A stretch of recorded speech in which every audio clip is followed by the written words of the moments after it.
Back in uni, I was that girl who couldn't be bothered about makeup. I mean, I didn't own my first bottle of foundation until after I had graduated in 2015. But when I started makeup, I went all in. I started by watching videos and then I later went on to learn makeup professionally. Now, makeup is definitely one of the things that makes me happy. And it will make me even happier if you learn makeup on my account. So let's get to it. I always say that makeup is art, and like any other painting, you want to first of all start by priming your canvas. And because I tend to get oily around my T-zone, I concentrate my primer around that area before spreading to the other parts of my face. For foundation, I'm mixing two different foundations in different shades, and you don't have to do that. You just have to get a foundation that is exactly your shade. I'm just already used to doing this from experience.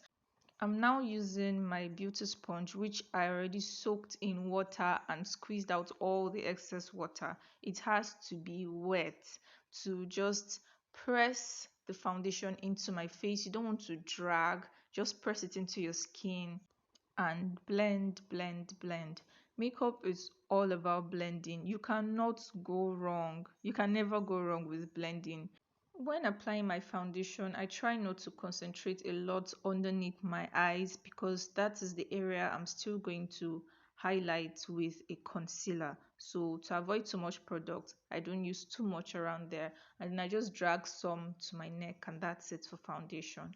So for my concealer, I'm using the Zickel HD concealer. This concealer is creamy, it's full coverage, yet it is lightweight. So I'm just drawing something that looks like an inverted triangle under my eyes while making sure not to drag it too far. Like you don't want to drag it all the way to your ears. Just keep it under your eyes, but let it be an inverted triangle. And don't drag it too far down below your nose either. So I'm using that same beauty sponge, damp beauty sponge, to just blend. Remember that with blending cream products, it is better to press, just press instead of dragging. Makeup is probably one of the first things I found out I was passionate about. And you know the thing with passion, you just want to share it.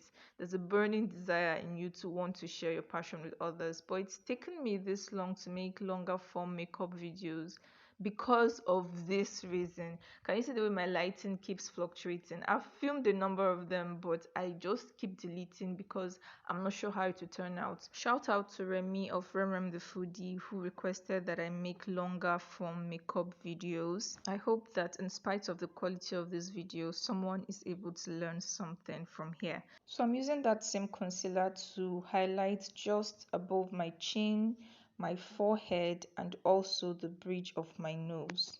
Makeup really just mimics the natural highlights and contours of your face. So you would notice that these areas I'm highlighting are the areas that light would naturally hit your face. And then the darker areas, of course, darker. So we're really just emphasizing what God originally made. And that's why I always say that makeup is not magic. It just enhances your natural features and adds color to your face. And of course, color makes anything more beautiful. And just in case I forgot to mention, your concealer should be 1 or 2 shades lighter than your actual shade. Now to set all those areas that I applied concealer, I'm going to be using this setting powder. That is a loose powder I have had for the longest time from Black Opal. And I know it looks messy right now, but it will all come together. I'm also doing this reverse contour thing by applying that setting powder below where my contour will naturally go so that it will emphasize my contour.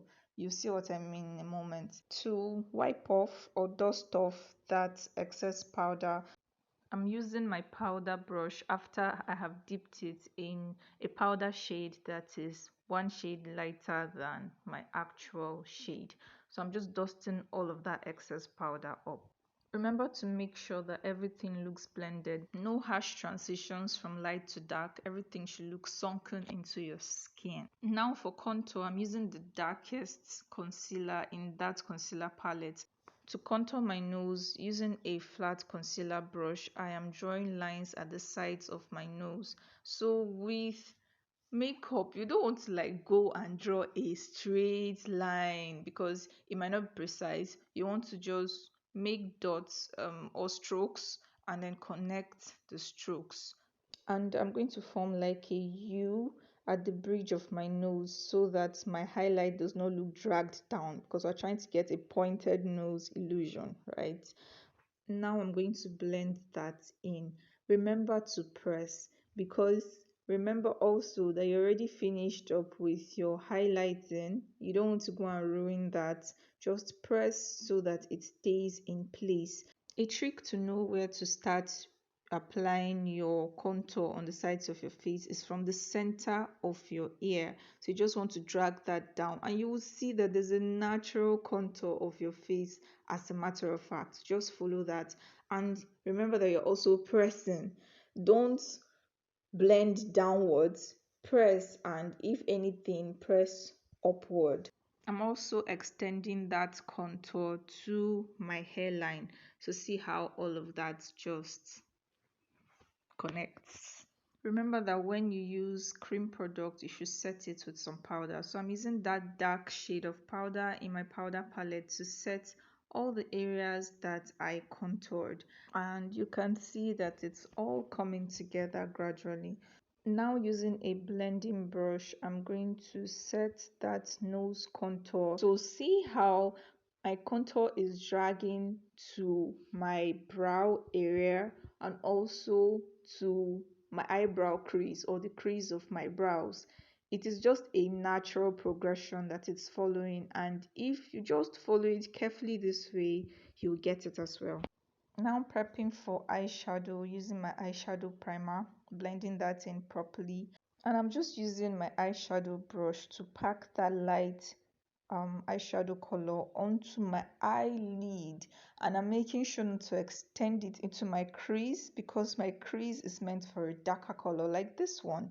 So see what I'm doing here. You can notice that that darkness from my nose contour is extending to the crease of my eyes and then to the outer corner of my eyes, so it's not left hanging. And I wasn't quite comfortable with all that gold, so I went in with this reddish orange color. I'm just packing that to the center. That's somewhere in between the gold and the brown, and I'm just blending. See, when it comes to makeup, the importance of blending brushes cannot be overemphasized.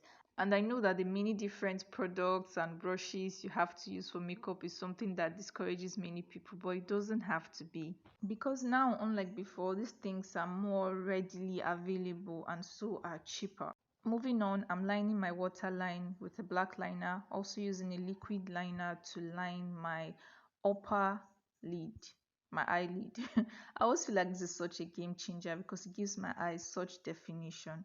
To my brows now, I'm first of all using a brow brush and I'm brushing my brow hairs upwards before I go in with my brow pencil. And in filling my brows, I'm doing it very lightly. Like, I prefer this style of drawing brows to the old style where we would shade and shade. I'm just filling in strokes in my brows, mimicking the direction of my natural brow hairs. And it's more like I'm filling in those spaces that are missing because my brows are actually sparse. If you have fuller brows, this might be an easier process for you. So you can see exactly what I'm explaining. I don't have to do too much. After filling in my brows, I still went ahead to use that brow brush to just blend everything together. And then to further define my brows, I'm just using some foundation, a little bit, not too much, because remember they already set all of that area, so you don't want to do too much there. You can absolutely also use concealer, but it's just a personal preference for me to use foundation. So now I'm using a fluffy brush to just blend that foundation in.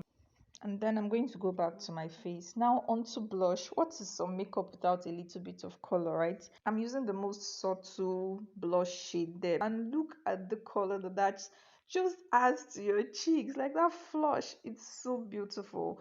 Okay, a tip for applying blush. You want to smile. That's why you saw me making that face. And then start from the apple of your cheeks and blend all the way outward. Now on to highlighter, which is also one of my favorite steps. You don't want to go overboard, and like the blush, you want to smile and start at the apple of your cheeks and blend inwards to like your brow bone area. So you can see that this highlight is connecting with the highlights underneath your brows. Can you see that? I hope you can.